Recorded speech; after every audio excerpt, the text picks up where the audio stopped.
Bro, I don't even know where to start, blood. Man, I'm just gonna go straight to it because you man are stressed right now, blood. Oi, pick up everyone in the comments.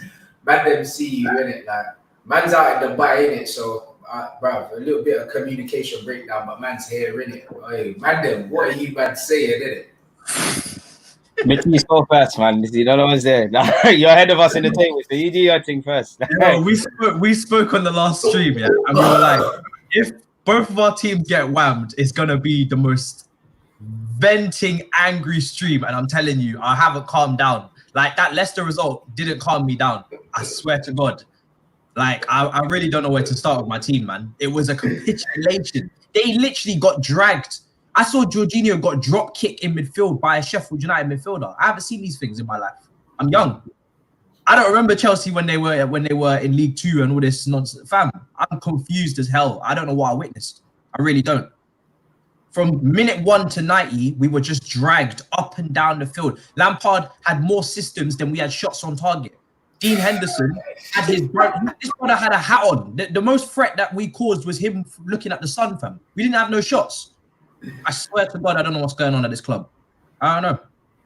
Oh, bro, but did you see it coming though? Because it's like I'm looking at this game, yeah, and I'm just like, you know what's mad about the whole Lampard situation is that Lampard obviously got he got the job after missing out on the playoffs with Derby, innit?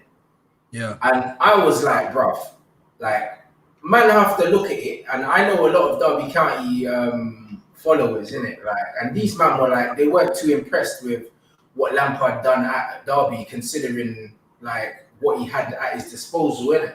Yeah. Like, a lot of them were underwhelmed with what he actually got them. And I don't know, then he gets the Chelsea job, and then it looks like Chelsea are playing decent football. And then it's kind of like, if Lampard goes from missing out on promotion here with Derby to then missing out on the top four with Chelsea, like, man have to go on fraud watch, you know, fam. Slightly.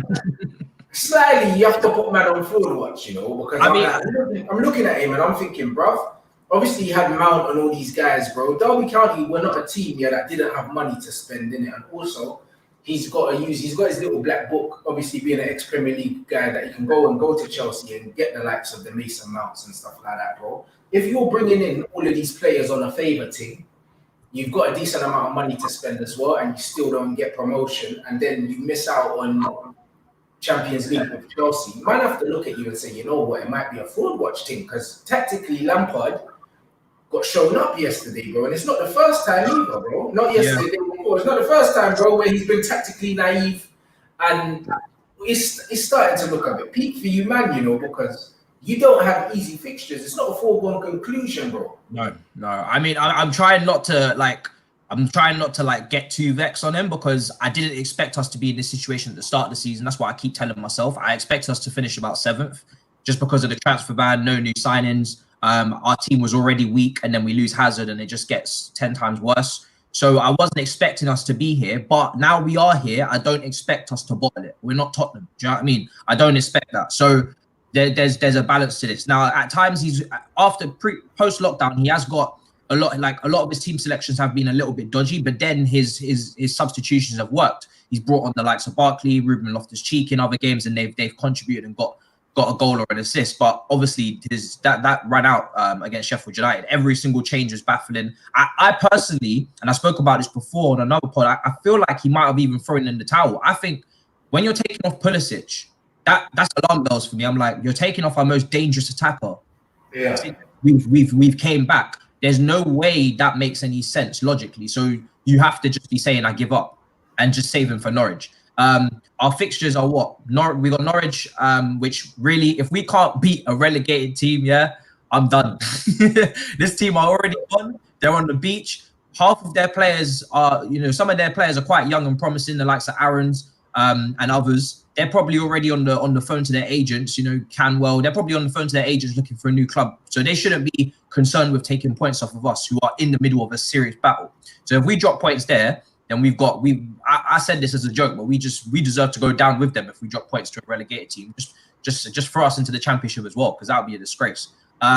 So and then we got Liverpool, and then we got Wolves, and those 2 games are going to be very difficult. I mean, Liverpool, they may have won the league, but they're still winning games. They're not exactly, they had their City City game post drink, but they're back now. They're ticking over. They can easily take points off us. And Wolves are a solid team. Of course they are. They've got a specialized system, and they can easily, three at the back again. Sheffield United did it. They can easily spin us. So we really needed that Leicester result last night because it was looking hella peak. I was playing the Europa League song in my video. I didn't even say a word. I don't know if you saw it. I just put my headphones on and just started memorizing the tune because I just want to get myself accustomed to the song already. It's mad, you know, and that's what the man said. Yeah, if Lampard got playoffs, bro, they finished 6th to get the playoffs, bro, and then they lost. Understand? So that ain't a good season, bro. And then he's got into Chelsea with no experience, and bruv, them selection things are a bit of a mazza when I'm seeing some of the things. Bro, if you're trying to win a game, you don't take off Pulisic, you just don't do it. It doesn't make sense. That's him basically conceding that the game was over when I saw that. Do you know what I'm saying? And like, don't think that the players aren't thinking the same thing. When you see your manager make a substitution like that when you're chasing the game, it makes no sense whatsoever. It gives out the wrong impression, innit? And it's like, when you see your manager admit defeat, in a football match, what do you expect from players, isn't it? What do you expect? Them man only human. Do you know what I mean? We saw the thing the other day with Fabregas when he was talking about Conte, bro. But when my man was screaming at Conte to put on Fabregas, you know them ones. Like, players know what won. You know, don't ever. Think they do. I don't think. Hold on, blood. What is this? Yeah, and that's what it is. Players know who's good, who's not good. When they're losing, players in their head know who can change the game, innit? They know, innit? When they see Pulisic going off, the players like, yo, the manager's thrown this. Yeah. I mean, I honest to God think he threw in the white towel. That's the only way it makes sense. You know, no real substitution or system change really made sense to me. It felt like he was just trying everything because we changed system so many times. Felt like he was just trying everything and just really just spinning, throwing the dice. So, you know, it's like I said, I'm not really surprised that we're in this position because, of course, I never expected us to be in the top 4 anyway, just because of the transfer ban and Hazard. But Lampard, make no other assumptions. It's the same with Oli. These guys are in the job because of their playing career, their history at the club. It's not to do with their managing level. We all know Lampard is the top manager yet. He's got a long way to go. I personally didn't want him in this early. I think he's done brilliantly considering where we are. But context, you know, people take it too far and say he's done unbelievable. Listen, we've still lost 11 games this season. Do you know what I mean? We've still had more defeats, I believe, than we had in the season we finished 10th. So we've still rode our luck a hell of a lot. And if other teams just had their shit together, we would not be in the position we're in. We have so many times this season dropped points and ridden our luck. And just luckily for us, the teams around us have also dropped points. So as much as I know he's doing well for what he's got and what he's come in with, I don't take it too far in the sense that he hasn't got a whole heap of improving to do as a manager, because I know, one, he wouldn't be here without his playing career. Same with Oli. We don't usually go for these type of managers. Any other manager whose name's not Frank Lampard finishes 6th at Derby, they don't get the job. Like that's not rocket science. So, and they finished 6th before the season before he was there as well. Yeah, so I'm under no illusions that he's got a lot of improving to do, but it really is just how we are set up. The manager's got improving to do. The players have improving to do. We've got a young team. The whole team's going to have to grow together. It's going to be a long ride, but as long as we now somehow manage to secure the top 4, I'll be happy, because that is literally way above my expectations for the season. Bruv, everything you're saying about your team is exactly how I feel about my team. At the beginning of the season, I said, bruv, 6th or 7th is where man are looking to finish. When I look at the manager, I look at the players. Obviously, I never saw Bruno coming in, but I looked at the performances and I was like, bruv, like, this is where man are meant to be. And even when we look at it, now, like, we could go 3rd if we win today, but bro, we only just broke the 40-point barrier the other day. That used to be the amount of in the Premier League. You know that? Like, bro, like, make no mistake about it. This league's been terrible this year, guys. Like, 40 points is what used to keep you safe in the Premier. Man United lost 40 points like 2 weeks ago. Yeah. Like this thing is a joke, innit? Like, nobody's doing amazingly well right now. Like, so at the end of the season, regardless of who finishes where, you have to look at the points and say, this has been a very poor season, innit? And we can't gauge where the teams really are. Yeah. Based on where we are right now. Because even I was having a conversation with a United fan just now, and he was like, he really likes the European Super Cup. And I was like, bro, if we win the Europa League, I'm not really trying to play against Real Madrid or Bayern Munich. So they'll show man where we really are. And I'm not ready to see that right now. You know, like, I'm not ready to see that right now. Let this man just enjoy kind of getting back into the top 4 and winning a little trophy. I'm not really trying to be playing against real teams right now because I know when I'm thinking of Thomas Muller, and Lewandowski against Phil, like Maguire and Lindelof, I'm not ready for that. Yeah, Leroy Sané. I'm not ready for Sané and Gnabry, against Man City. I'm not ready for that yet. You know what I was like? Leave man to deal with. You get me? Like them Grealish dots and that. Like man's not really ready to deal with like the top brothers because we'll get panned into oblivion, bro. Like I know this, so I know where we really are in it. As much as I'm happy that man in the conversation, I'm not losing sight of the fact that we are nowhere near the top level in football, blood. North London derby, DG, blood. You did say it, bro, and I knew that's why you didn't get too carried away. Because you knew that if anyone could do what Arsenal, blood, it was Arsenal, fam. Rants, I tried. This is why I said I told man. I sat here. I told man in my previews. I told man here. I just sat. The wickedest thing about it, even though you know it's happening, it doesn't prepare you for when it actually happens. Innit? I mean, you're a man of stats and a man of numbers, Rants. I mean, the devils are in the details. What we conceded 3 minutes after taking the lead. We've conceded the winner 9 minutes before half time. God knows the amount of goals we've conceded in the last 20 minutes. It's the same old, man. I mean, we've dropped 21 points from winning positions this season. I believe something like 15 under Arteta. This is why we have the problems. The themes are there. Like I said, we sat here against Leicester. You need to be able to defend when you're tired and not allow old habits to creep. I actually think it was a game of around 4 halves, like 2 halves of each half, if that makes sense. Because go skip forward to the second half now. First 20 minutes, we're on top of Spurs. You know, we're doing what they kind of did to us initially, and we've got them penned in, and we're becoming incredibly complacent. Like I think Jose must have did a madness to Mustafi's water at halftime because he was doing all right. By Mustafi's standards, he was moving all right.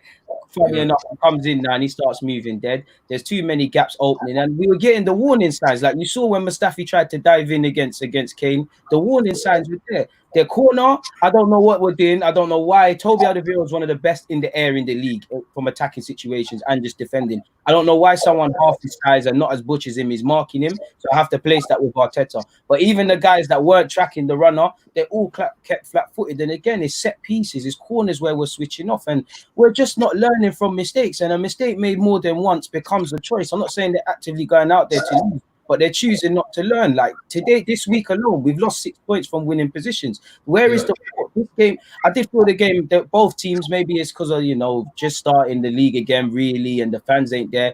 There was a lack of intensity, really, but we shot ourselves in the foot, really and truly. And Spurs fans are laughing. Like, all my Spurs brothers, they're not even giving me what's too tough. Like, they're giving the usual stuff, but they know it was dead. Like, we know Jose has a good record against Arsenal anyway. We know Spurs have a decent record at home. And it's just more questions of our own, man. Like, we're barely creating. And when we are, we're not taking the most of the opportunities. And we're just simply not respecting defending. And this is why we are at where we're at, bro. Yeah. Absolutely, and you know what's mad here? When I saw the goal from Lacazette, I'm thinking, bro, like that was the perfect time. It's gonna be a wavy thing, bro. When I saw him score that, I thought, you know what, Arsenal might just open these man up at will, blood, and the man can see straight away. And I see Bear Man getting onto David Luiz here, but that was not his fault, and it's collision. All collision. That was an ambulance pass, blood. The same way Ori was tweaking, in the same way Ori was tweaking for the goal they conceded. Kolasinac, I don't know what happened to, because like you said, I even forgot Lacazette scored today again doing this. Like I thought it was going to be a different thing. Lacazette starting a game, let alone scoring away from home. I thought, you know what, Arsenal, we might do this thing. And then the thing with Arsenal, we normally get a little couple minutes where we can believe, and then they crash it. It's like boom, instantly. And the wickedest thing about Arsenal, I know it's Kolasinac's fault, and he's a repeat offender. But if it's not him today, it's David Luiz tomorrow, it's Mustafi the next day. There's no point. And listen, I give them their praise. They can do their thing for 5 or 6 games on the trot, do it. But when it matters, it's these things that happen, and these sort of things keep happening. Like obviously Van Dijk, I can't pinpoint a time when he's played bad this year, but Liverpool fans will probably tell you when he's had a mare. Mistakes are going to happen. They're part of the game. But they're doing this time and time again. And I'm actually starting off the belief now is that like when I'm seeing Mustafi's form, because he deteriorated in the second half, but he was doing all right. So it's just the realization that the club needs to realize no matter how good, even these guys at their best, they're still not good enough. It's that real. They're not good enough. Like they just haven't got it. Like they don't think right. They don't know how to think like winners. Like I'm not gonna say it's not even a pride thing. It's just they don't know how to stare resilience in the face and turn around. And I think we kind of had. I don't think we had enough energy because I think Spurs had more on the line in the sense of, the stuff coming into the game over Jose, over the club. There weren't too much of that talk in relation to Arsenal, more that wasn't known. And I think first 10 minutes, we played like a side that had sort of like that with us because we engineered our own mistakes again. And it's getting boring talking about Arsenal because it don't matter if it's today, if it's Brighton, if it's the 3 at City, it's the same old sort of goals, the same old pattern. And again, that's a choice. And like I said in our last team, like Arteta can be as great as he wants to coach. The people above him, you've got to see these centre halves aren't there. I mean, you've really got to have a special way of thinking in that you're giving out new contracts to these dons. Like, what's going on? Seriously, man. It's not really rough. Like when I watched it, it's like, as you said, you couldn't believe it, but then you could believe it, innit? It's one of them ones where if any team were going to go into that North London derby with the form that they had and then perform like that, it was always going to be Arsenal, bro. And the thing is, Tottenham never done anything amazing to get the 3 points back. Tottenham did what Tottenham were always going to do, bro. Do you know what I mean? It was always going to come down to 1 or 2 moments. You know what I mean? They were never going to have Arsenal pinned back and hanging on for their life. It was never going to be that, bruv. Tottenham, under Jose, they're not a team that's creating loads and loads of chances. They're not expansive, but they were organised, bro, and set pieces, bro.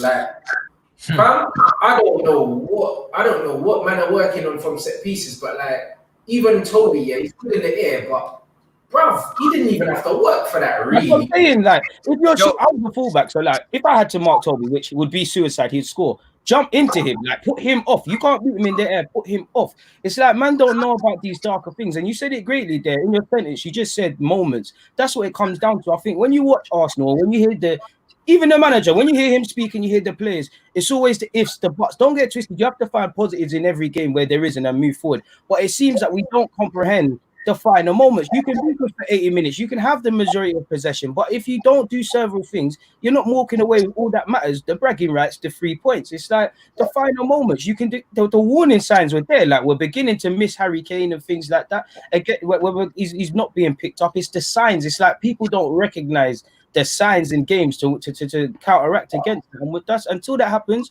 we're going to struggle. I don't even think it's an experience thing. Like, obviously, Saliba's going to come next year. He's a novice. We kind of need someone mid-20s. But these men have been around the block. I keep saying it. Some of them won trophies, like in Luiz's case. Some have won World Cup. Some have just played a shitload of career appearances. And they're making the same mistakes. It's appalling. Like you said, moments. You should go into this game with moments. You should have watched them and you should have known what Jose is going to do. You knew he was going to go 4-4-2. You knew he was probably going to let our centre backs have the play, let them get gassed. They're thinking, oh, they're not pressing. We're getting it into midfield. And then what? Because there's no coincidence. Like every attacker in that game on both sets where they had Joy was coming inside, coming in midfield and picking it up. Pepe and lack of a doubt for us. Son in pockets here and there for them. It was mainly the fullbacks of both teams that were out wide doing their thing. Ironically, I actually think in that regard, Bellerin did okay, but it's just we're naive, man, and I don't want to keep saying it because some of these men have been around the block. It's just bad habits. I'm just looking. I'm actually defeated, and I'm just looking at the board. I'm like, bro, Arteta can't work no magic with this. There's only so many times you can polish a bag of shit and tell people that it's gold. It's not gonna fly all the time. Like it's long, man. It's long. I mean, it's true, and that's the worst thing about it. I think Tottenham didn't do anything that you didn't know they were going to do, bro. Like, Tottenham played us the exact same way, bro. When we have the ball, they don't press. They sit back, stay nice and compact to make it difficult to break down, try and hit you on the break 1 or 2 moments, bro. And the thing is, you go 1-0 up, and then you can see it straight away, bro. And the thing is, you watch it a million times, you can see that David Luiz is pulled out wide. What did Canazalech see, bro? It's almost like he didn't look up before he played the ball. He just saw where David Luiz was before, got the ball out of his feet, didn't pick his head up, and he's played the ball into the space that he was in then. And before you know it, man's chasing the ball back. It's like there's only so much a manager can do. When players don't know how to manage the game, it just comes down to the fact that they're just not good enough, bro. They're not good enough, bro. He's brain farting, fam. He's literally just having a brain fart. Like, he's completely clueless. Like, he had so many... Even as a centre-half, I know it's going to sound mad old school, or what are you told? If in doubt, clear that out. I'd rather you just go long. Like there's not even a thought process. Like you're told don't play across your area. You've done that. You've killed Luis. Now Luis could have brought him down, got sent off. What would that have done? Watching the goal again, I don't blame Martinez, but maybe he came out a bit too early and kind of, gave Son a decision to make, which Son did very well. But it just starts with Kolasinac, and for me, it goes back to there's several things. It don't matter the context of the game, whether Arsenal playing good, winning or drawing. You always feel you have a chance against Arsenal. You always feel that 1-0 down, you can score. And for me, half-time is crucial, which I was actually happy we started off stronger, because if I was Spurs and Jose, I would have looked at it like, yes, both teams, there's cause for concern. Both sets of attackers are getting inside, but really, it's taking a madness from Lacazette for them to score. Like, we've cut them up cheaply. Kane is still getting into pockets. Son is waking up. Mora's decision-making is atrocious. But apart from Aurier, they're doing all right. Like, we're doing all right. And you're always going to have that thought in your mind. And for me, going on top of that, before the game, what were these Spurs fans, Spurs players saying? They're saying, you know what, our season changing today. We go on a winning run, or we do something today. We're playing Arsenal, we fix up. And you have to kill these games off. You have to, at 2-0, what is said, seriously, like what is said, like you said, what can Arteta say? Arteta can tell you about Henry and what it means to represent the club. He can do the video analysis thing, but you have to be able to concentrate and to play a blind pass like that. I expect someone like Bukayo Saka to do that. He's a young man, he's just jumping in football, but Saka's not even doing them things. So what are you doing? It's not even him as well. I think Pepe played all right, but same way Pepe had a misplayed pass in the first half, the second half, we're giving away balls. It's like we think football games are won in 60 minutes or so. Because even if we go back to the Chelsea game when Arteta just took over, we're playing well until the last 25 minutes, and it's like we're tired. We need to know how to play tired. And that's what I don't understand. Logically, if you're tired as a Sunday league footballer, what do? You say, all right, cool. If I'm a right back, I'm not going forward too tough. Let me sit in. Let's just clear our lines. Let's do the basics. It's like, man, I'm not reading situations before they happen. I think the refs were a bit of a madness in the game. I think Jose's mind games with the ref worked. Jose's game plan on top of Winks and Lascelles, so they did a number in terms of breaking up fouls and getting yellows and getting away with it. But it's same old fundamentally, man. Matisse. Yeah, I mean, listen, you're echoing everything that I say for my team when it comes to defending. It's always the experienced player. Team's anonymous, man. Yeah, it's funny. It's the experienced ones that make the errors. I mean, my backline is fairly experienced. You're talking about Mustafi, a World Cup winner. I've got Rudiger, a World Cup winner, who came on. He's meant to be shoring up the defense. We go to 3 at the back to make it tighter, and on the third goal, he's lying on the floor. Taking the assist for the third goal, like as if he's wearing a Sheffield United. So I'm not too sure what's going on. Luis, again, World Cup winner. We've already felt that pain. So now it's your time to shine. But we're giving man new deals and that. Like, what's going on? We're talking budget. It's honestly ridiculous. It really is. And the thing is, as well, is like you said, you can't really fix these things because it's just too many individual errors. You can coach a team to death, and I know our coaching can improve defensively, but even still, the individual mistakes will always cost you. You can coach your team, set them up, whatever you want. If they're gonna pass it across the back of the line, what are you gonna do? Do you know what I mean? Like, there's nothing you can do with that. It's brain dead mistakes. I mean, the fact that we have young players like Saka, you got Saka, we got so many young players in our team. Reece James I don't see them making these glaring mistakes. They might make positional mistakes, tactical mistakes, but to be doing just dumb shit is just mad. They're not messing up the game that's deciding the game. Like, they're not making moments that are deciding whether a team wins or draws. Exactly. They can be covered. Yeah, like, I'd be ashamed, honest to God. Like, if I know Saka don't play in them positions, and he really came off the bench and what yesterday. But if I was them back three specifically and generally ordered this team, I'd be fucking ashamed that Saka is one of our most consistent players. He's leading by example. I'd be ashamed. Like, you speak to most Arsenal fans, not many of you, your names would be sang to high praises. And I feel that losing and sort of things keeps Arsenal players up at night? I don't think it does, because I don't think they're obsessed with it. I think Arteta is patterning it, but generally a lot of them are cozy because they know deep down they shouldn't be here. Arsenal, not the Arsenal we've done, and we've never been United in that we're bullies, but we were never this shit in my lifetime. I think them and they know their privilege, so they're not. There's no real. We haven't got real. I look around. There's no friction to be better. There's no. I don't see anyone beyond the obvious ones that want to win, that want to do better. Man are just cold. Man treat it like it's Sunday League, like it's Sunday 11's football, man. You got a lack of leadership. It's the same as us. Like I said, when we conceded that Direction even, man. there's nobody banging heads together in either our teams. We conceded the second goal, and I'm looking around. Who's going to start shouting? Who's going to start getting heads up? Who's going to start, taking control? Aspilicueta's got his head down. He's the club captain. I've said it before. He's a great servant and all that, but he's not a captain. Do you know what I mean? Even Gary Kane would be saying something about that. John Terry, 100%.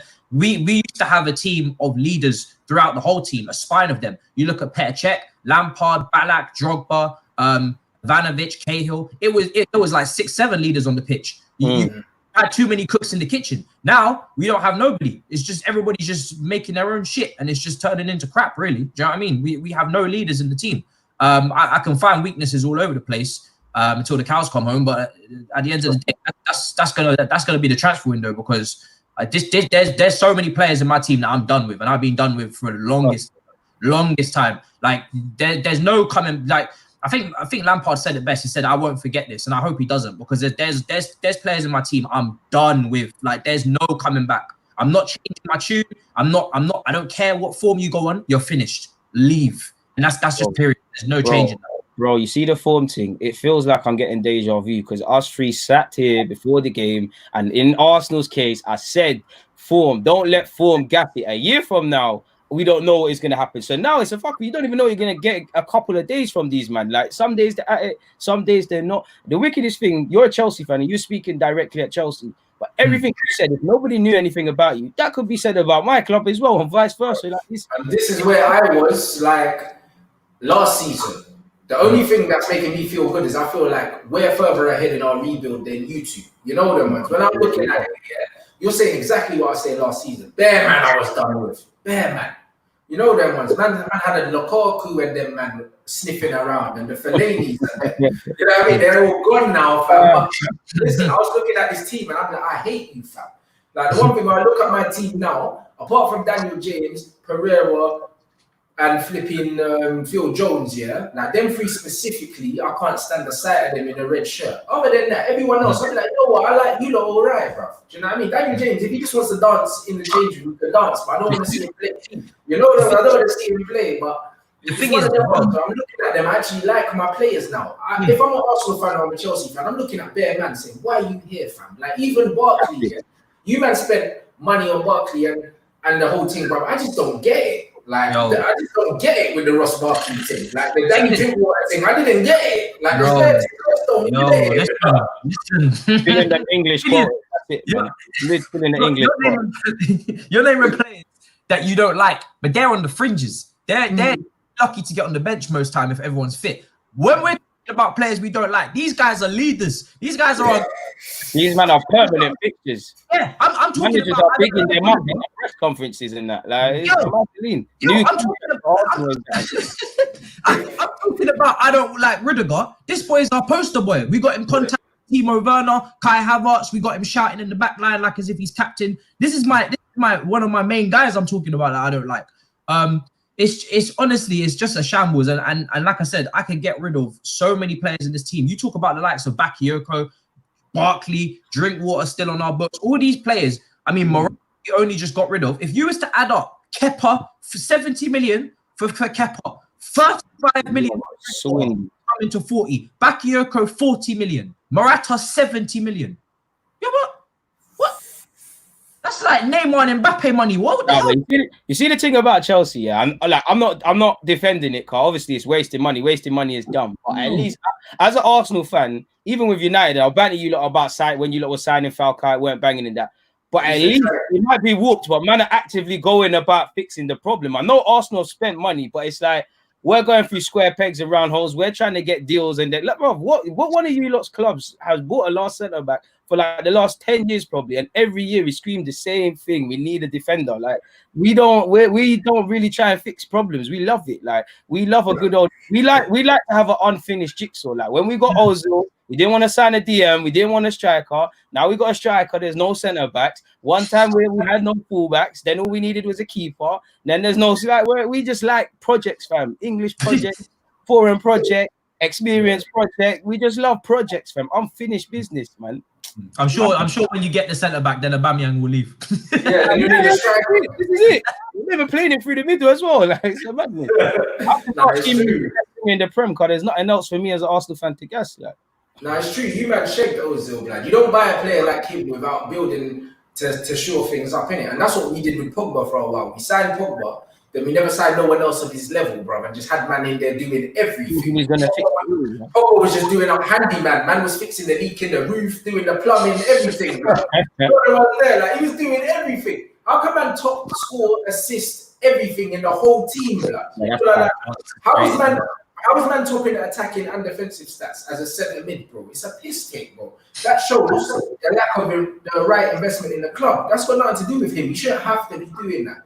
Do you know what I'm saying? Like, now Bruno's coming and he don't have to worry about that. He just needs to just be Bruno, innit? And that's why he's thriving, because the rest of the team is already built around what he needs to do, bro. Do you know what I mean? So he's coming in the perfect time, bro. Do you know what I mean? But man, shake Pogba. You man, shake Ozil, blood. You don't bring in a creative player like that and don't build the foundation behind him to thrive. And we shaked Hazard, so we've all done it. Do you know what I mean? Hazard, Hazard chilling on the left wing, and we got out here hyper Bambi. At least you had Cesc and Costa. You surrounded him with something and went and done something. We said we want to sign these man and say we're gonna be Bayern Munich level, and then what? We went and got back something against Bayern Munich level. Like, we dumped him through the trenches, man. Like, dumped him through it. It's true. Even though Hazard was a number 10 and he got stuck out on the left, at least he still done the thing. You get me? But at least he had quality around him. The Fabregas, even the Oscars. When Oscar was in there, he done a little Reebok Kaka thing for one season. I mean, but at least you were trying to sign man around him. The one thing about Chelsea is at least they're ambitious, innit? Like, United are starting to look ambitious now. But for the last 5 years, man ain't really been ambitious, man. You know, spending 30 million here and there on like the Schneiderlins and the Herreras and that ain't ambitious to me. The Rohos of this world, that's not ambitious. You know what I mean? That's not ambition, bro. That's a media.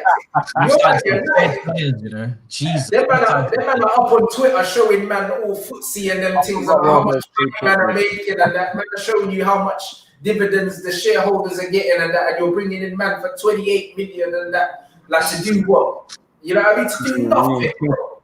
You know what I mean? Like, we've been a joke for so long, fam. You know what I mean? So, like, tonight, if man don't win tonight, none of this means anything, bro. When I tell you, it's an NBA thing for me if we don't finish in the top 10. Listen, we got Southampton at home tonight. Blood, every time we've had an opportunity to leapfrog Chelsea, man, die. We always do it, bro. This is the first time we've been on form, so people expect us to win.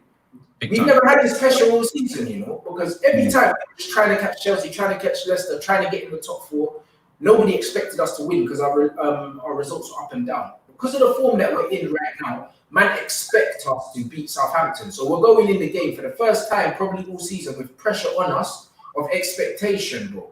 Man can't do this quietly closing the gap team no more. Man need to go there and punch out, just fist them in their face. And take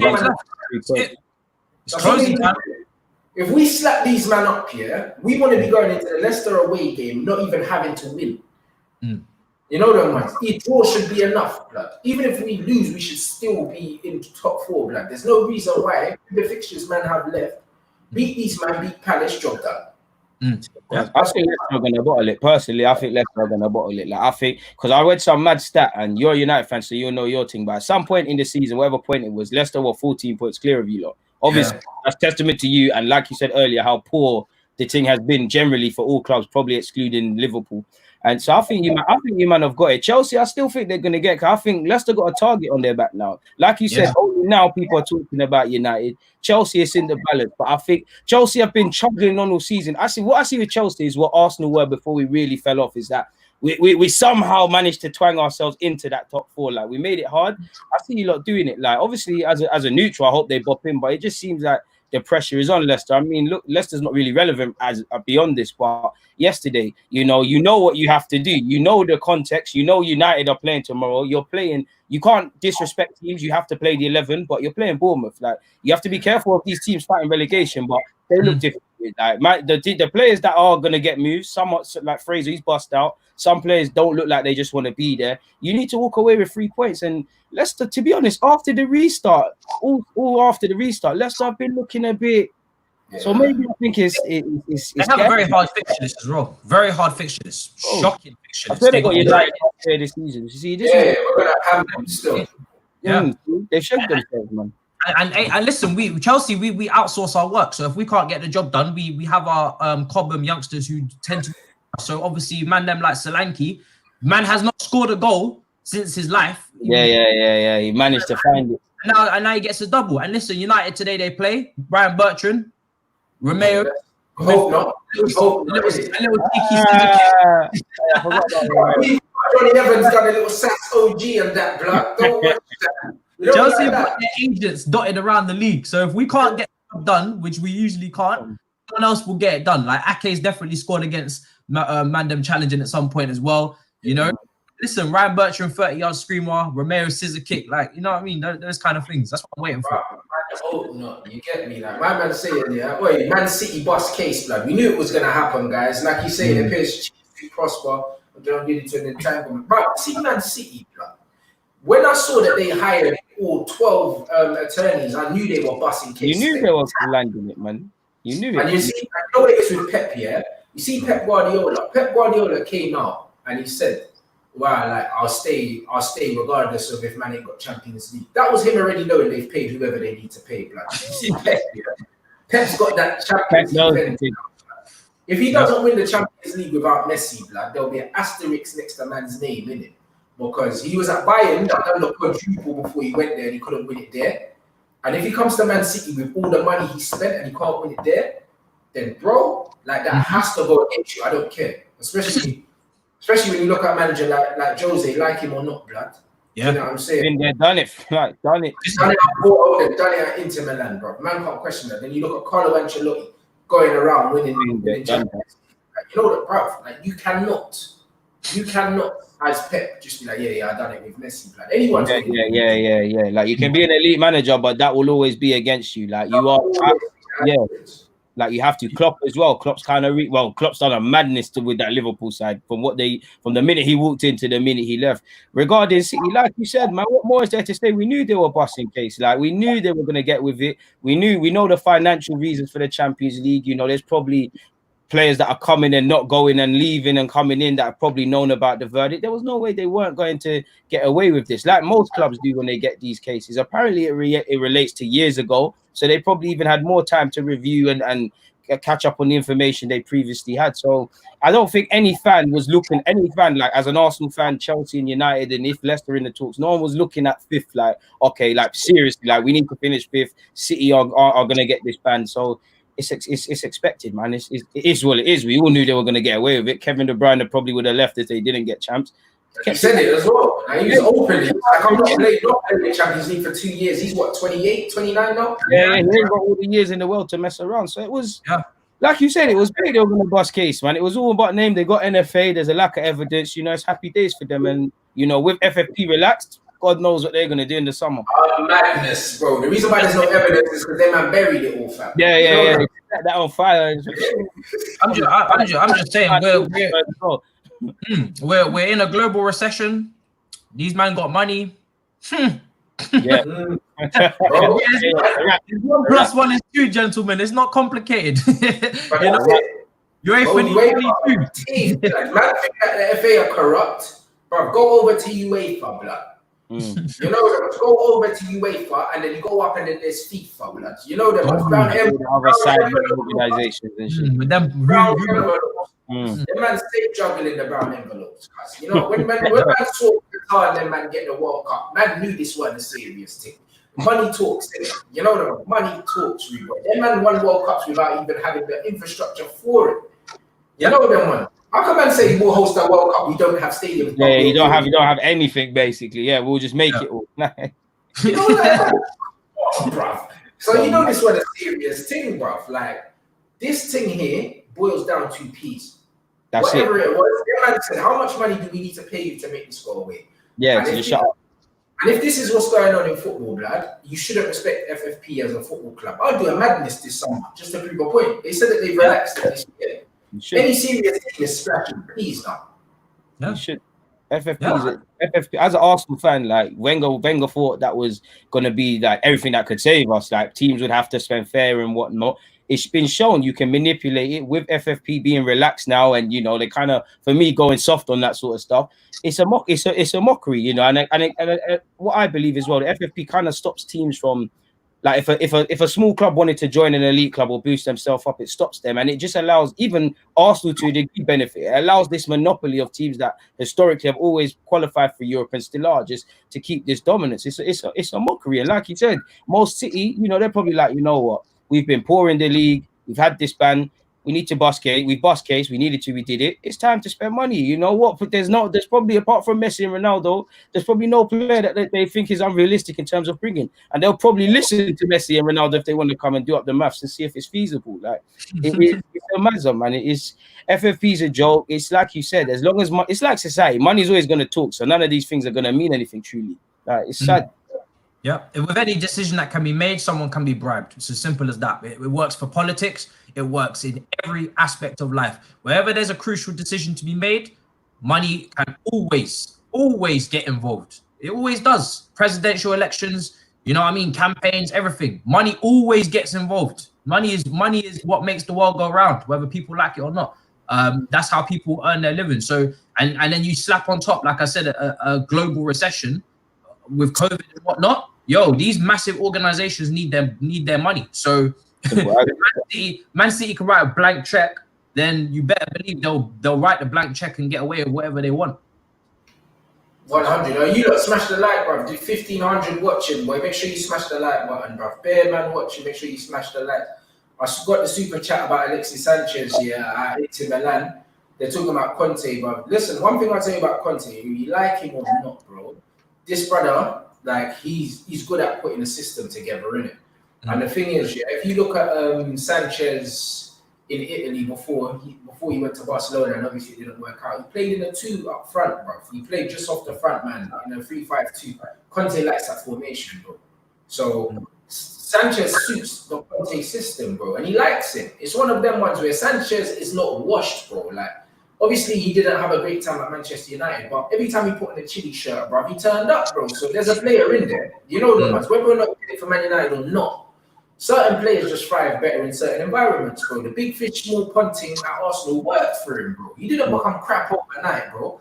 Like, he was in a system that allowed him to make multiple mistakes and still end up winning the game for Arsenal, bro. Like, he's a high-risk player, very similar to Bruno. They're high-risk, they try a lot of things, they don't come off. But if you keep feeding them the ball, eventually something comes off, innit? At Manchester United, he wasn't able to do that. The team wasn't built up to really do anything.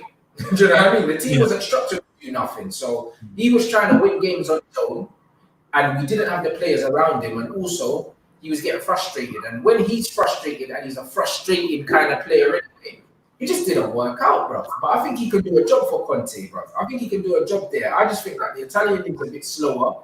And also, they'll structure the team around him that he can more play his game. And I think that he'll have a decent enough career in Italy for the next season or two, bro. I don't think that 20 million euros, like, is a madness. I think that's cheap, but also I think, it's a good signing for them if they get him. It's good for both parties. I mean, to touch on Man United, there's no surprise that he didn't succeed because you were building a team that made no sense. You look at the signings like Ibrahimovic, Schneider, like you said, Di Maria, Falcao, like, it was just quality players just getting dashed together. I don't understand tactically or philosophy-wise what was meant to happen with that. Do you know what I mean? It just made no sense. You look at Inter Milan, they're building quite a good team. They're signing some good players. Hakimi's come in as well to go wing back. Lukaku, obviously, Lautaro. Like, they're really just building for this formation. And now Conte is going to be under a lot of pressure next season because they've spent big. They've signed Lukaku as well. They've got a very good midfield. They're going to have to challenge Juve. They're not spending all these P's to play games. Do you know what I mean? They will have to challenge because when you give Conte that kind of money, he's not a long-term manager. You see these players that are bringing in your likes of Ashley Young, your Sanchez's, your Lukaku's. These are not building a project here. It's to win now or go home. Yeah. So I know that very well as a Chelsea fan. If Conte gets his guys and it doesn't work, you end up with your Bakayokos on your list, your Drinkwaters, your Moratas, who the life out of your club for years to come with their high wages and their lack of ability when it comes to long-term thinking. So Inter have to win now. It's as simple as that. They're not building for the future. 100%, and that's what Conte is. Conte is like that, bro. Similar to Jose in the sense that it's tactics and it's now, innit? So that's why he signed Sanchez, bro. And you know what? This is why those kind of managers are successful, bro. If you back them with the finances, a lot of the time they buy ready-made players, put them in a system, and most of the time you're going to get your just rewards from that. Do you know what I'm saying? And that's the era of football that these men are from, innit? So, like, a lot of the time when you marry the two together, it works well, bro. So I see what Conte's trying to build. When you look at Lukaku, when you look at the fact they brought in Ashley Young, he brought in Ashley Young and Victor Moses from the Prem because he knows what they can do in it. Sometimes it's just getting a man that you know can do a job. Same with Christian Eriksen. He brought him in knowing he's a certain level he can do a job. If you look at the recruitment that this man's got, he's building a team to win stuff now, innit? And I think that 20 million euros, man, for Alexis Sanchez, who's got a couple more seasons at the top, bro, it's not bad business, bro. Like, you know what I mean? I wouldn't say so. I think with you lot, the key thing is just to get him off the wage books, like really and truly. He just needs to, for him, it's a great thing. He's eating, he's probably secured his career. I do think he's a player that probably is on the decline. He can still offer something. And I think going to Italy, you know, being in your late 30s is not a bad thing. You can get a new lease of life. The way they look after you out there adds a bit of years. He has previously played out there. I think naturally with the amount of, like he said, Copa Americas that he's playing, and from what I remember at Arsenal, this man had to be begged to rest in it. Like, it's hilarious. You see on social media, he'll be given a break. You see him jogging down the street and just moving mad. And I think it was testament to how he looked after himself, but it's probably had a knock-on effect now, and it's probably all kind of come to hit him at his career. Probably needs to be more centrally, so the system could work for him. I'm not going to sit here and lie. I don't like to enjoy people's misery, but that is someone's misery I love to enjoy, because I genuinely thought he was going to be a success, because I saw it. I'm sure he signed for Jose. I thought, you know, he'll give them a season, or he's declining a bit at Arsenal, but he'll give them a season or two. He'll come and be a nightmare, he'll be a Van Persie of sorts. And well, God bless me. We won a little battle in a war we've been losing. But yeah, man, he just, ironically, Solskjaer's kind of not ruled out him having a future at United, even though I think it's a myth. I just think you don't want to talk bad on a player that's not at their club and someone you're actively trying to sell. The right call is to sell him. 20 mil is still, you know, I don't know if the mathematics, considering how much you paid for it, paying wages matches up, but 20 mil is a decent fee. It's not like United care about money. It's just crucially getting him off the wages, because no matter what, whether he's at the team or not, Alexis on the wage book kind of fucks up other transfer negotiations or renewing other deals, because Pogba is not going to sit there and say, I want the same wages, but he's going to say, I want close. It's like us and Ozil. If you're a Aubameyang in any negotiations, you might not get Ozil's wages, but you're going to sit there and go, hang on a minute, you've got a player that's not involved, that's not really playing or central on that. Well, I need to get that. So I think it makes sense. 20 million, you know, if he's Conte's player, you know, it's good business, man. That's what people forget. It's the wages, bro. You know what I'm saying? Man can say, oh yeah, like 20 million, this, that, and that, but bruv, man are getting 400 bags a week wages off there, bro. Man can give half that to Jadon Sancho, blood, and give another 100 of that to Paul Pogba for the contract extension and still be quids in, bro. You know what I was like? That's what man are not realizing, the operational cost of having a player like that, especially a player that's not even playing for you, blood. Like, it's sense, bro. And like with the attitude, and it's like I heard from bare people inside the club that he was a bit of a loner anyway, and he kind of just came in head down. I mean, done his thing, went home to play with his dogs, blood. Man don't need that in the dressing room, blood. Man, I see me dressing room right now. Man, them are loving it. Man, are dancing, enjoying life, blood. Sanchez just wants to be at home with his dogs, fam. So that man don't really need him in the dressing room, like, you know what I'm saying? One thing Oli said as that it's going to be like a cultural reset, like, man, I've done that. All the personalities that weren't really fitting in, man got rid of. You know, Lukaku here, even though Lukaku wanted to stay, wanted to leave, and Oli wanted to keep him, at least he's gone, innit? That at least Oli had the mentality that if you don't want to play for us, you can leave, innit? And Sanchez didn't want to play for Oli. Lukaku didn't want to play for Oli. Do you know, Fellaini didn't want to play for him. So I'm glad that my man had a policy where if you don't want to be here, you need to leave, innit? Like, man are not keeping no man against their will, blood. We're Man United. Man are begging you to come. It's like any club. You keep players that want to be at the club. They're going to play. It's like fans. Fans annoy me, because they say if they move, like, football is the only job where footballers shouldn't smile and shouldn't be happy to go to their job and play. It's no coincidence that, you know, United still have a lot of question marks. Like you said on the last vid, a couple injuries could change things, but it's no coincidence that beyond everything else, man are happy to be, or what we see, man are happy to be at training and play, and there's an uptake in results. Like it's simple as. And Alexis, it's where getting rid of him is getting rid of. I don't want to call him a bad apple. He just doesn't fit in what United are about. When you think of United, you think of camaraderie. It's like I doubt for a moment Patrice Evra, Rio, Ronaldo, Rooney, and the rest of them. I doubt they were all boys with each other all the time. But on the field and away in training, you got the vibe that they genuinely enjoyed people's company. Footballers don't have to be good friends, but they have to have that. And I know I'm going off topic, but that's what annoys me at Arsenal, because I think it is fractured, but I do think there's a group of players that like each other, that want to fight for each other. I think that's the difference between our two clubs. You lot just needed to think collectively. Us, we have that kind of togetherness. The players just collectively are not good enough to go to that next level. And like you look at the United squad, I even used to tell my boys when your form was kind of woeful, it's not the worst aside. Like, it's probably not the best, but it's not as bad. It definitely was better to play better football. Like, I'm sure there's, like, with your strongest 11, I'd only say left centre half and fullback with Shaw, because I'm not the biggest fan of Shaw anymore. They're the only two real areas that it's like they're a drop off. I think Wan-Bissaka, obviously it's funny seeing him in the final third, but he does his thing. Midfield, there could be a case to bring in another man to free up Pogba or Bruno or more and whatever, but there's a balance there with Matic. It's just people need to have smiles on their face, and it's eradicating bad apples, man. It's different, but it's like Guendouzi. If Guendouzi is rubbing off bad habits on the rest of the squad, or is kind of drawing out Arteta in public, you got to eradicate these things. Because if everyone's not singing from the same hymn sheet, forget about it, bro.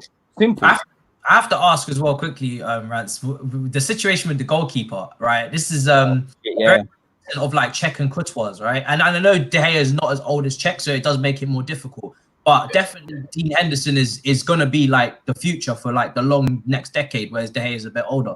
What would you do in that situation? I'd bring in Henderson, bro. Like, you know what I would say is, Henderson's a Manchester United fan, and all he's doing is cultural resetting, I think that De Gea is to the point where he's so complacent with his number one status in the team. He's never really had anyone pushing his whole career. David De Gea got brought in under Sir Alex Ferguson. Even when he wasn't playing well, Sir Alex Ferguson stuck with him. It proved right, innit? Like, we had one of the best goalkeepers in the world. One of the best goalkeepers I've ever seen in my life, bro. Some of the saves that this guy's made, you've never seen them before. Do you know what I'm saying? You see man taking shots with his feet and that. Like, the guy's ridiculous. However, like, right now, I feel like his complacency has got to a place where, like what I say, like, for instance, in pre-season, when Arsenal had the friendly, I think it was against Brentford, and they lost. And I was like, in the COVID. I said, bruv, you can't turn it on and off as a football team. If you don't take things seriously all the time, you can't just go back into the league, and then just switch it off and start batting teams up. When I saw what Luis was doing in that game, a man was saying, oh yeah, but it's only friendly. When you're a centre-back and you're in midfield trying to lob balls over a man's head, like, you can't turn that on and off. You're not serious. And what game was next week? Arthur is so happy you said that, because you got to take it seriously, because that was our last fixture before the restart, What was the next game? The next game was City. Lo and behold, like you said, you can't turn it off. You got to treat things serious.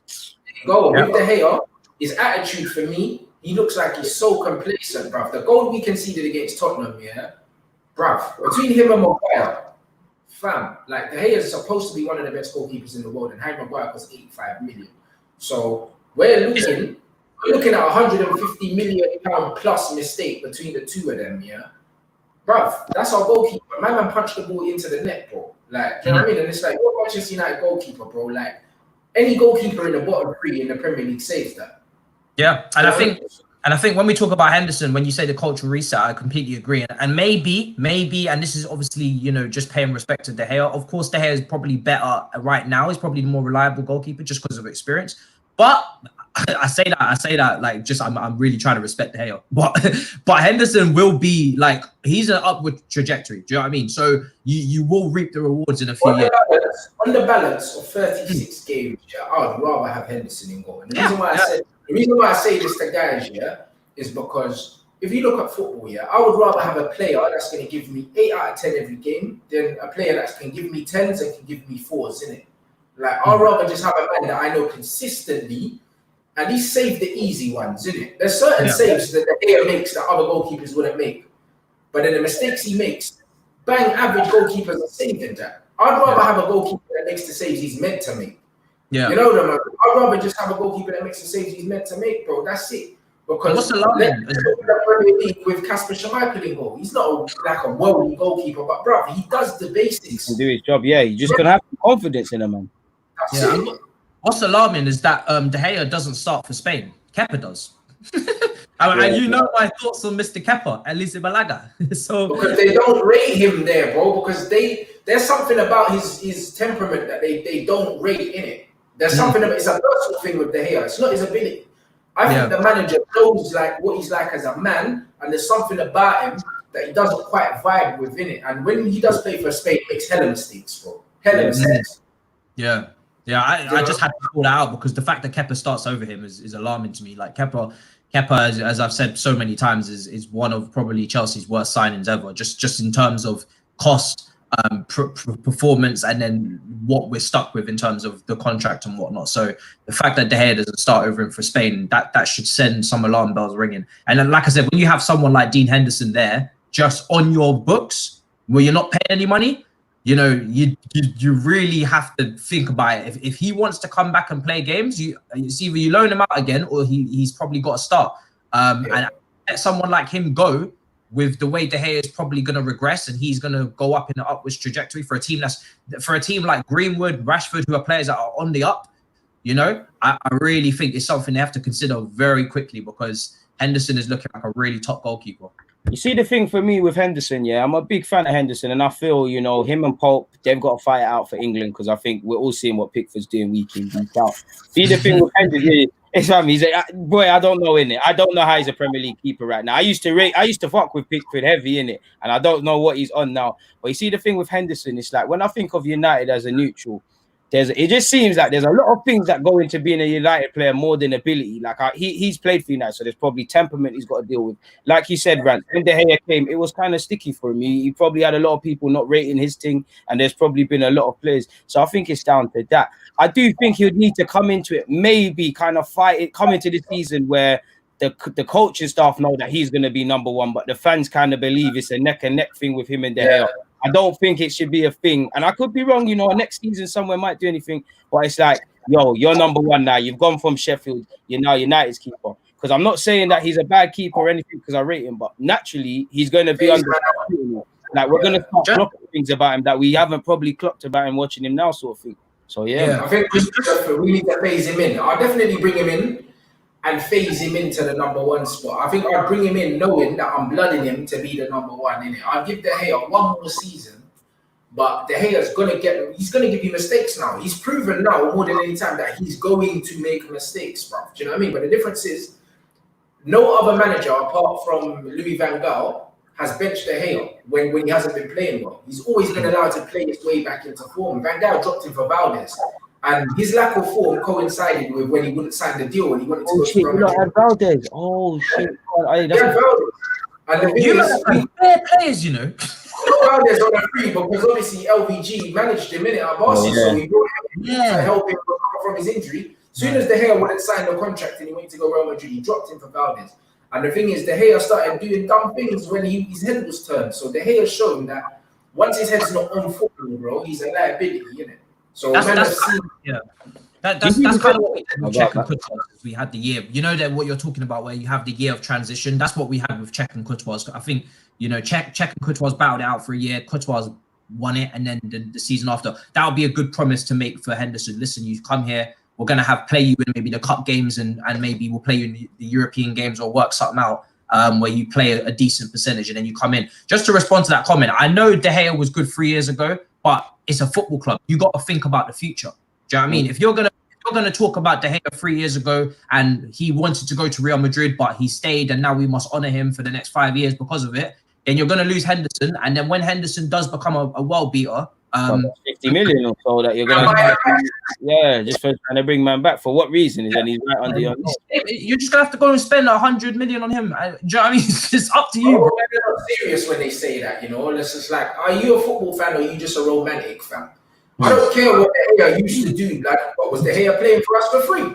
Hello. You I was getting paid 150 bags. Now he's on 200. Probably he's the highest paid goalkeeper in the world. I don't care. I do not care how good he was then, blood. He was getting paid. He wasn't doing this for us for a favour, blood. He didn't win a raffle. That man was getting paid. Serial boxing. Man was getting paid money to play for Man United. He done his job. Thank you. You're not good enough, no more, blood. You're not top 3 in the Prem. Do you know what I mean? You're not top 3 in the world. You're not top 5 in the world.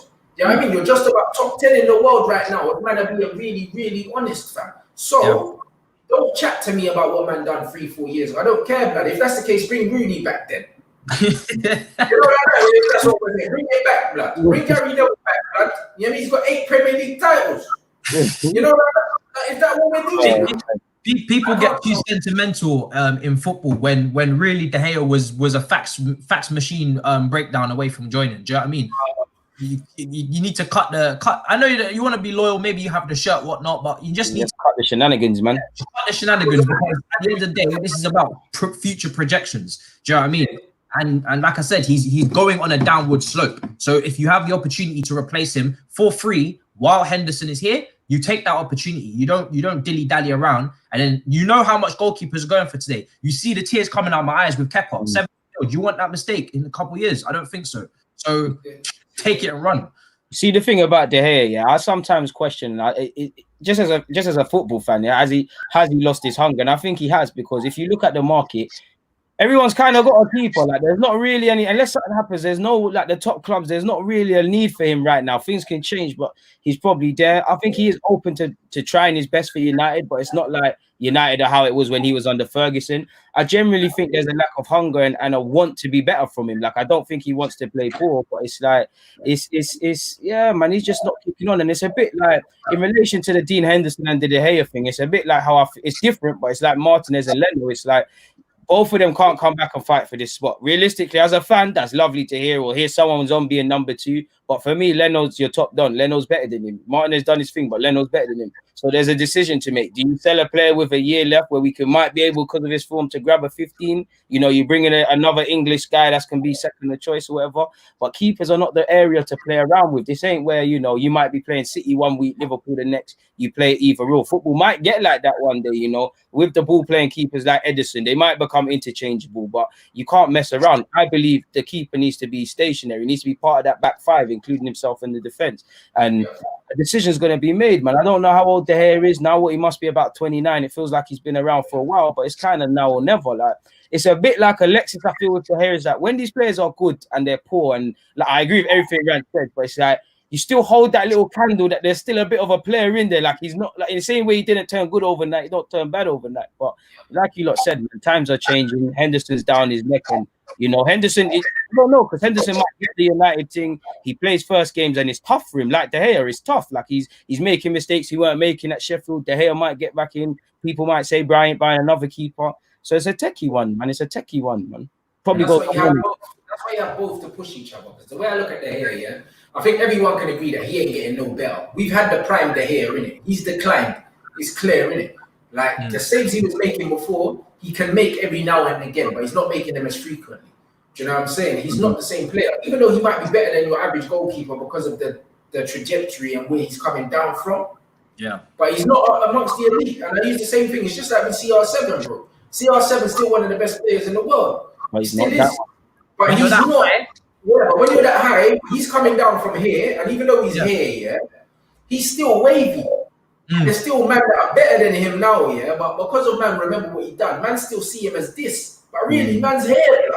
It's all right to say that. With De Gea, it's the same thing. Because of man, remember what he could do. In your head, you're like, yeah, man, have to play him because he's got this in his locker, but it ain't there no more, blood. Do you know what I'm saying? If you're picking a world 11, no one's drawing for De Gea now, blood. Like, do you know what I mean? No one's drawing for him, bro. He's not top 5 in the world, bro. Like, he's nowhere near Yano, like, bro. When I see man like that, like, them men are not on the same level of football no more. Do you know what I'm saying? They're not the same level. Before, it was De Gea and Oblak. Now, it's all like flipping. Even look at Ter Stegen, man are rated higher than De Gea now. Yeah, that was the case. And people need to remember, this ain't no Mickey Mouse team. This is Manchester United. Do you know what I mean? This is one of the biggest clubs in world football. It's top 3, top 4. I don't even put Bayern Munich ahead of them. So it's top 3. Top 2, really. Them and Madrid. You're Real Madrid and Barcelona and Man United. So if you're you always strive for the best of the best. And there's just two things I look for. You're either world class now and you're one of the best, or you got the potential to be. If you ain't one of those two things, you're up for question marks. And if De Gea's already been and done being the world class goalkeeper, one of the top ones in the world, and now he's regressing, then there's question marks. There's question marks. There's always got to be question marks. This is you're talking about one of the biggest clubs on the planet. Like when you're talking about, oh, he could have went to Real Madrid. He was playing for Manchester United. Do you know what I mean? He's not playing for Tottenham. He's not playing for Everton. He's playing for Manchester United. So that whole Real Madrid, Real Madrid, you might want to go there, but have some respect for where you are right now. Do you know what I mean? It doesn't get much better than that. It doesn't get much bigger than that. I'm not talking about a team. I'm not talking about the team that have obviously regressed since Sir Alex Ferguson, but in terms of size of club to create legacies at, you really don't get much bigger. So, do you know what I mean? There's no time for sentimental nonsense around here when it comes to Do you know what it is as well? Man like to find cop-outs, bro. Man just like to find cop-outs. Whenever, like, if someone's playing bad, they're playing bad, but it's because they're playing bad. You're not playing bad because you've been linked with a move somewhere and you're thinking of that for 90 minutes. Your head might be rattled. You might not be in the best mental space, but people need to understand you're just playing bad because you're playing bad. Sometimes players just need to pull it out. Like, there's not always a reason or a system or external factors. You're just playing bad and you need to pattern up yourself. It's man that don't play football always make those excuses. Man that's never played football, man. I've played a football match the day my uncle died. I went to the funeral, put on my kit and played. You know what I mean? Yeah. And when I was on the pitch, I wasn't thinking about the fact I just came from a funeral, blood. You know that, bro, when you're on the pitch, if you're a footballer, that's the one place where you escape reality. Escapism, yeah. When man are not playing well, it ain't got nothing to do with their personal life. I don't care, innit? You know, when you're on the pitch, that's the one time you're not thinking about anything else. Okay. No. It's You're autopilot for 90 minutes, bro. It's the same when Frank Lampard's mother passed away as well. He played against Liverpool in the Champions League semi-final, took the penalty, you know, and there's man them telling me, oh, Kepa's not as good this season because he broke up with his missus, his girlfriend. Sorry? Sorry? I don't think, you know, there's some arguments I be having on Twitter. Kepa's not as good this season because he broke up with his girlfriend, so, you know, he's having a tough time. I said, kick him out the team then, man, until them can fix up, man. What? Is this guy paying his wages, fam? I said, bro, is your guy paying your wages? 200,000 a week. You're trying to tell me his girlfriend has been the reason why he's the worst goalkeeper in the league this season? I don't want to hear it. This wishy-washy mentality will not run. If I'm seeing my midfielder take a penalty the week of his mother's death, in the most high pressurized situation you could possibly put yourself in a semi-final of the Champions League, and you got Pepe Reina, bald head, pissing you off as well while you're trying to take it, playing my game on a week like that, and you're trying to talk to me about girlfriends. Yo, no, I'm not interested. Bro, the only thing Lampard was thinking about was where I'm putting this ball, blood. That's it. Yeah. That's it. When you're in the moment, that's all you're thinking about, blood. That's why the man do that, blood. Man seen Michael Jordan as well. Man's dad died. Man mash up the thing and then he cried after. Man's not thinking about his dad when he's on the court, blood. He's thinking about winning this game, fam. I'm telling you.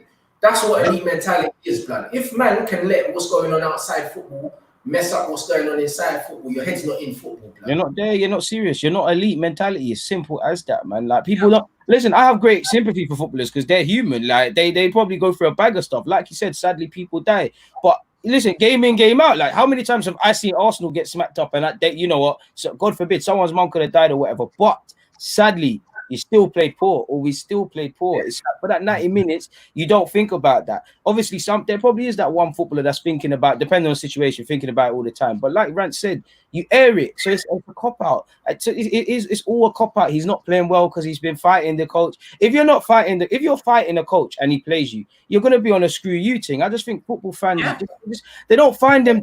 They don't stop and listen to how stupid some of the things they sound. Especially when they like a player, it's not realistic. And I always make excuses for that, bruv. Teddy Sheringham and Andy Cole never got on, bruv. They hate each other. They still pass to each other and they still won stuff together, bro. They didn't like each other. But when you're playing football, you're not thinking, yo, I don't like this. You bloody free, so you pass him the ball. Exactly. You know, mentality. Like, in the same shirt as you want to win and be elite stuff. It's that simple, bro. The excuses people come out with is just ridiculous. I mean, just simplify it to back in school. If you don't like a teacher and they're always degrading you, saying you're not going to be nothing, what do? You go and get the best grades. That's what you do if you have the right mentality. You go and get the best grades. You go and prove them wrong and shove it up their ass. You don't come onto the pitch and start walking around saying, "Oh, I don't like my manager, so what am I going to do? I'm going to prove his point and play like shit." Come on now. The excuses are made sometimes. They don't make no sense. It doesn't work in any other walk of life. So why would it work here? It doesn't. Like, this is still a job, as is quite clear. It's still a Stupid, man. job. It doesn't make any sense. That's not how it works. It doesn't work. If these men have the mentality to play at these top clubs, none of this idiot business should be affecting their performance. Yeah. That means you don't have the mentality to be at this football club. Yep. Period. Point blank. Period, bro. You know the ones, because if you walked in any other job on planet Earth, blood, and you let your personal life affect your work, you get sacked, bro. You get sacked. Bro, you think that you could be working for a tech company and that, and my head's not in the job and that, and you make a mistake and you lose this company money, bro? Do you think you got a job in the morning, fam? Exactly. They don't give a shit. You're gone, clipped. Who cares? Are you pay your bills? And man say, I'm really sorry you broke up with your girlfriend. You've just messed up an order and cost us £1 million, but it's okay. Like, I understand you're going through a tough time. Exactly. What world are people living in? It don't work like that. It don't work like that. It's back to the original point. Money talks, and at the end of the day, Champions League places need to be made. And if you're fucking that up, then it's a problem. As simple as that. Money talks, and people get paid. And if you're not worth the contract, then find someone who is, or start balancing the books. It's all about cost. It's all about reward. And like I said, back to the point, if De Gea's on a lot of wages and you can get 50 million for him, and he's not putting in way better performances than a player that has no transfer fee attached to him, didn't cost you anything, and he's on way less wages. I don't know what Henderson's on, probably like 30k a week. You start adding it up. It's all a business at the end of the day. If he's not proven to be 150 odd K better in performance, lights out. Bro, as it stands, you know what I'm saying? Them man were neck and neck. When it was clean sheets, them man were neck and neck, bro. Do you know what I mean? I think that Henderson might even still have more clean sheets, or maybe De Gea's past him now, because United have had quite a few clean sheets on the bounce. I think they've had 4 or something like that. But he's been ahead of De Gea in clean sheets for most of the season, bro. You know what I mean? At a team that he has no right to have them many clean sheets. Do you know what I'm saying? So you have to look at it, bro, and you just have to do the math. And I just think De Gea's got one more season, at what I would call the top level. Because you can't be making that many unforced errors and still be deemed the top goalkeeper. You can't, innit? Yeah. Top goalkeepers, of course goalkeepers get beaten, but when you're the architect of your own downfall, like the goal we conceded against Everton, where man's kicking it to man and they're kicking it in, that's when you need your head wobbled, fam. Do you know what I'm saying? Like, going back to basics. Do you know what I'm saying? Look, you're saying Henderson still has more clean sheets than De Gea. There you go. So that's what I'm saying. And I haven't forgot that De Gea cost us top 4. I'll never forget that. Don't worry. You know that, man. I'll never forget that, bro. You know what I'm saying? Look, there you go. Statman's in here, but big up Statman Baines. Big up my Statman as well, man. He gets, man, all the numbers as well. So follow him as well on Instagram. That's what I'm saying, bro. I'm telling you. Man, look, he's got 13 clean sheets for Sheffield, you know. Sheffield United just got promoted, you know. Let's not ramp. They really did just get promoted. That's probably John's system as well. To be fair to them, that's probably the system thing as well. So it probably out. But but he gets busy in goal. You get me? He gets busy. He still gets 30 sheets. You know what I'm saying? Because I can't name you their centre back pairing. You know them. So, you know that's what you can't. Like, no disrespect to Sheffield, but no, that's it. Like, that's the reality. Yeah. Like, most people struggle to name their 11. I give them all their plaudits, but I can't sit here and say they're starting 11. I can think of a couple names. So that's testament to Dean Henderson. And for De Gea, that should spur him on. Because when you're in this position, you either feel sorry for yourself, feel comfortable, or you're like, or what he should be thinking, and which I hope a player that's played under Sir Alex Ferguson to say is, no, why is the gaffer bringing this my man in? Does he not know how good I am? Like, what's going on? And then you give him no reason to leave you out. Then you start having them conversations about, do we sell Henderson, or does Henderson go out on loan? Either way, he's not coming back in. And it comes down to a hunger thing. I look at De Gea, and again, I don't know. I don't spend time with man, so I don't know his personality. He might just be like that. But I see someone, I wouldn't say disinterested, but he looks disillusioned. He looks complacent. He looks like he needs his mojo back. Because some of these saves, like Rant said, this guy was. I remember specifically playing at the Emirates one time. We battered United. We outplayed them. My man was just doing all of this sort of stuff. Yeah. Against De Gea. You seeing, all right, fair enough. Maguire was poor against Bournemouth for that way. He got nutmegged and Stanislas put it in. But De Gea, he saves them things there. He just picks up the ball with a pinky back in the day there. Nah, you're looking at it like that. Too often than not, if you type in United highlights, you're seeing where, De Gea could have done better there, or De Gea this, or De Gea that. And for a club like Man United, having a decent keeper is the minimum. For any team that wants to stay in the league, you have to have a decent keeper. Same way strikers make the difference, same way defenders and clean sheets. And De Gea, listen, like you lot said, it's not about resting on past laurels. Football's a fickle game, you know. If he still got it in him or not is another debate. But it comes down to simply, is he doing it today? And right now, there's question marks. Simple as. Exactly. And before we go into the last comment that's on the screen from Matisse, that guy said David De Gea's strength is not distribution; he's a shot stopper. Exactly. So as soon as man stops stopping shots. Man's a shot stopper that ain't stopping shots. Are you hearing what are you? Right, this is what I'm saying. You're not listening to writing, man. It's like being a goal scorer that ain't scoring goals. Yeah. It's not making sense. It's not making sense. The maths ain't nothing, blood. You know that. Argument with Kepa, because again, like you said, if you're not stopping shots, that's a problem for a goalkeeper. I'm not gonna. They say to me, yeah, but Kepa's strength is not stopping shots; it's distribution. I said, hello, hello, keeper. If the shot's coming on goal, he's got to save it. Like, it can't be this 50% ratio. He's a goalkeeper. He has to stop the shots. Like, simple as. Some people like to overcomplicate football too much with their mazzellas and all of this Italian phrases and whatnot. Playing out from the back end, all these. His job title is never going to change. If he's a postman, he delivers the post. If he's a goalkeeper, he saves shots. It doesn't change. It doesn't ever. It doesn't matter what era we're in. You have to save shots. There's no top goalkeeper who can't save shots. They don't exist. I swear to you. I swear. So yeah, mad. I saw that goal going against Bournemouth at the near post. I said to myself, is this brother still at the top of his game? I don't think so. Too many times I've seen the Ambin De Gea. Like, I still because I'm one of them, man. I still by nature, when I think of De Gea, I think best in the league doing his thing. You do. Sometimes I'm watching because I'm not watching United religiously. I'm like, boy, De Gea, what are you on? Like, what's actually happening? These are criminals. Like, sometimes it's shots where he's not even moved. There's shots that's gone right next to him. He's tapping the ball. He's doing a Mazzoline, man. Like, he's moving mad. He's moving mad. You really need to, man. His days might be numbered if he doesn't turn it around. Simple as, man. Yeah, exactly. Matisse, bro. Last one for you, bro. About this, I seen you've been linked with some Turkish goalkeeper, bro. Like, do you know much on what's going on, fam? Well, my sources. Let me just ruin this boy's day. I'm sorry. Sources like chili or garlic, blood. You know that, man. I'm sorry, but this is a fake news. All right, this is not real. This is just fake news, man. Honest to God, and I tell you why. First of all, I've managed to actually speak to a few people, and they know this is rubbish. But to be honest, just thinking about this from a because I didn't always have like a little ITK here and there to lean on. But just when I read this report initially, I kind of knew it was fake news, and you just have to put the pieces together, right?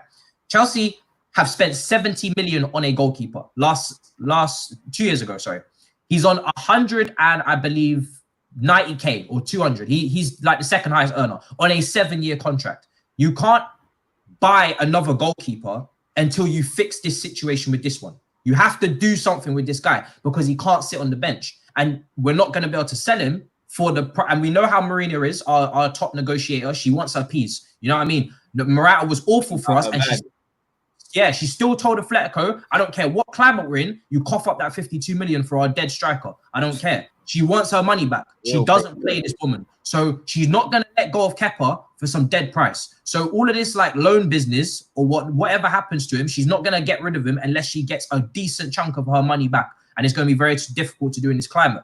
Now, you don't sign a goalkeeper like that and stick Kepa on the bench with his wages. Chelsea don't do that. They don't operate like that. So you won't see Chelsea agree a deal for a goalkeeper until the Kepa situation is sorted, and you won't see the Kepa situation sorted until the season is over, when there's no games played and the two parties come and sit down and talk and discuss what's going on, because something's got to happen with this guy. Everybody knows his stats. Like I said, stats bomb exists. Everybody knows what's going on. Nobody's stupid in Europe. They don't go around saying, He was good in Spain. By the way, he wasn't. But do you know what I mean? They know what's going on with Kepa. So that story is false. I'm sorry to tell you. It was actually cleared up a couple of days ago by one of our lead correspondents. And I don't see any goalkeeper movement right now in terms of that situation. Not because we don't need one. The club know, and Frank knows. But like I said, outgoing's got to happen. And sometimes people forget this ain't FIFA. You can't just keep bringing in without players going out. You're not gonna see Rudiger in the under 23s. You're not gonna see Kepa in the under 23s. You have to get rid of players to buy players. There are regulations, there are rules, there are homegrown requirements, there are squad places. This all has to be submitted to the Premier League in 2 weeks after, I think, the break. There's a little 2-week window. The new team is going to have to be submitted, and you're going to have to meet regulations and requirements. You can't have 40 men on the roster. So, and we know FIFA are also bringing down their loan requirements as well. You can't just send out 50 man on loan like Chelsea used to do. It's coming to a smaller pool, so we have to start selling. So, no, it's not happening, boss. There you go. So, bruv, fake news, you know what I'm saying? And boy, there's a lot of that going on. So, when man is saying on Sky, they're here to PSG, bruv. Sky haven't been, they haven't been like, Sky ain't been legit for a hot minute, bruv. Them man stay chatting. Like us, man. Them man stay chatting rubbish, bruv.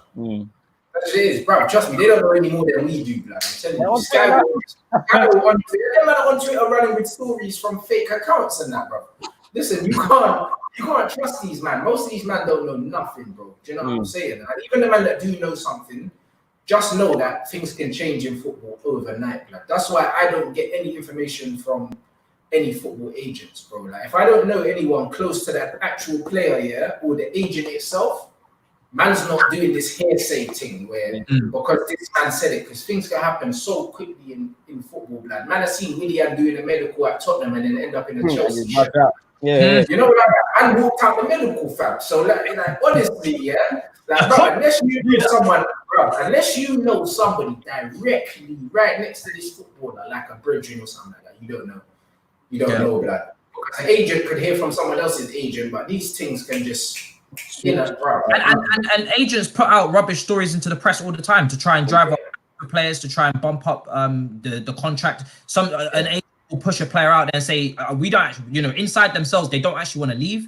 They're not trying to leave, nor the player or the agent, but they will start creating and faking transfer rumors so they can get a higher contract. All these things happen. This is a business. Do you know what I mean? There's amortization costs and all this stuff. You look at players like Tammy Abraham, for instance, at Chelsea. He's demanding, well, he's not personally demanding, but his agent will be demanding upwards of 150K. And people will be like, but he hasn't proved himself. He's only been here one season. Amortization costs is something I'm learning very recently through good friends. You pay for Batshuayi 40 million. That is part of the ongoing operation costs every single year. That has to be taken into account. And he's on maybe 100K. His agent, Tammy's agent, will be saying to Tammy, listen, you didn't cost Chelsea no money. So you can afford them Batshuayi. They don't want to replace you by buying a 30 million, 40 million pound player to sit in the backup position. You get your 150K. These homegrown players at clubs, your Rashfords, who's on big P's, they are. Jesse's even on 100 bags because it's cheaper to keep him. Yeah, it's cheaper to have him in the backup than to pay 40 million plus agent fees, plus add-ons, all of these that nobody takes into account.